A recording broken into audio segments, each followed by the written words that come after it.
अस्सलाम वालेकुम, कैसे हैं आप सब। उम्मीद है सब खैरियत से होंगे। आज मैंने बहुत ही यमी स्नैक्स बनाएंगे। देखिए आवाज़ सुने किस कदर क्रिस्पी हैं, ज़बरदस्त किस्म के, बहुत ही क्रिस्पी यमी बने।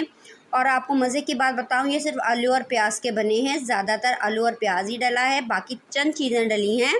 और ये इस कदर क्रिस्पी टेस्टी बने हैं ना, बरसात के मौसम में आप बनाएंगे ना, आपको मज़ा ही आ जाना है। अब पकौड़े समोसे छोड़ें और ये बनाएं और मज़े उठा के खाएं। और काफ़ी सारी तादाद में बनते हैं, प्लेटें भर भर के खाएं। चलिए जी स्टार्ट कर लेते हैं। सबसे पहले मैंने एक खूबसूरत सा जग लिया, ग्राइंडर लिया, उसमें मैंने 1 कप डाल दी है सूजी। मेजरिंग कप ले लिया है मैंने 1 कप। और ये जी 4 चम्मच, आधा कप, 4 से 5 चम्मच डाल दिया है मैंने इसमें बेसन। और ये जी 3 चम्मच के करीब इसमें मैंने डाल दिया है दही। ये देखिए दही डालने के बाद जिस कप से मैंने सूजी डाली थी उसी कप को भर के मैंने इसमें डाल दी है, पानी डाल दिया है। अब मैं इसको अच्छे से ब्लेंड कर लूँगी। ये देखें जी, ब्लेंड करने के बाद ये देखें जी, ये इसकी कंसिस्टेंसी है। अब जी मैंने एक बाउल लिया, उसमें मैंने 3 अदद प्याज स्लाइसिस में काट के उसको अलग-अलग कर लिया। ऐसे आप उनको दबाएंगे तो वो अलग-अलग हो जाएंगे। तो वो मैंने डाल दिया एक बाउल में।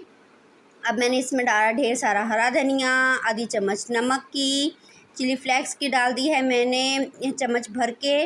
और जो मटेरियल मैंने अभी ग्राइंड किया था वो मैंने इसमें डाल दिया है। साथ में 2 से 3 घूंट पानी के भी इसको अच्छे से हिलाएंगे और उस वापस इसमें डाल देंगे, ताकि जो मटेरियल लगा है जग पे वो ज़ाया ना हो। इसको अच्छा सा मिक्स देंगे, ज़बरदस्त किस्म का मिक्स देने के बाद इसको साइड पे करते हैं। अब एक कढ़ाई ली हमने, कढ़ाई में मैंने डाला 2 से 3 चम्मच देसी घी। उसमें मैंने 1 चम्मच डाल दिया है ज़ीरा साबुत और आधी चम्मच डाल दी है मैंने कलवंजी। जैसे ही ये दोनों चीज़ें कड़कड़ाएंगी, मैं इसमें जो मटेरियल अभी मैंने घोल के रखा था वो मैं इसमें डाल दूँगी और बहुत अच्छे से इसको मैं चलाती रहूँगी, इसको भूनती रहूँगी। इसको गाढ़ा ये होता जाएगा क्योंकि इसमें सूजी डली है, ये मिनटों सेकंडों में हो जाएगा, आपने ध्यान रखना है इसको। ये देखिए कितनी जल्दी ये गाढ़ा हो गया है। आपने इसको बहुत अच्छे से भून लेना है और बहुत ज़्यादा थिक नहीं करना, नीचे नहीं लगने देना। ये देखें ये कंप्लीट है, हो गया है, डन हो गया। इसको ठंडा होने के लिए रखते हैं। तो ये देखें जी, ये ठंडा हो चुका है बिल्कुल से।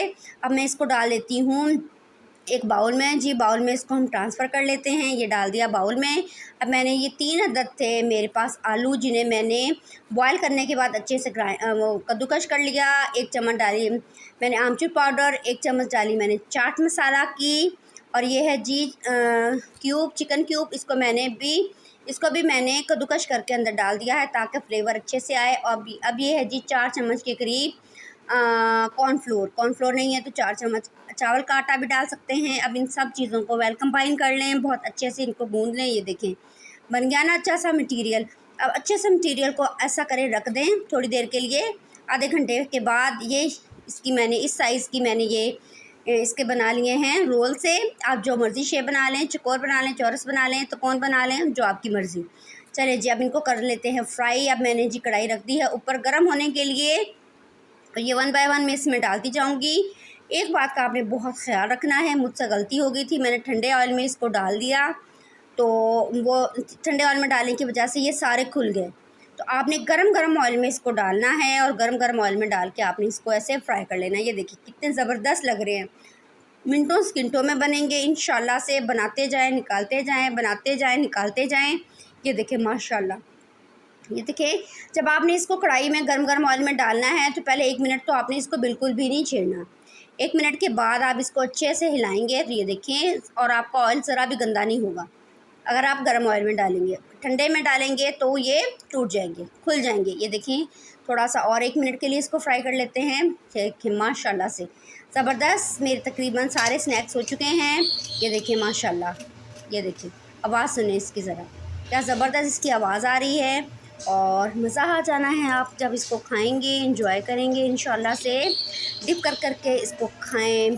घर के बने हुए मेरे मज़ेदार किस्म के केचप में, आप बाज़ार का केचप भी ले सकते हैं, आप हरी चटनी भी ले सकते हैं दही की बना के, वो मज़े लेके खाएं।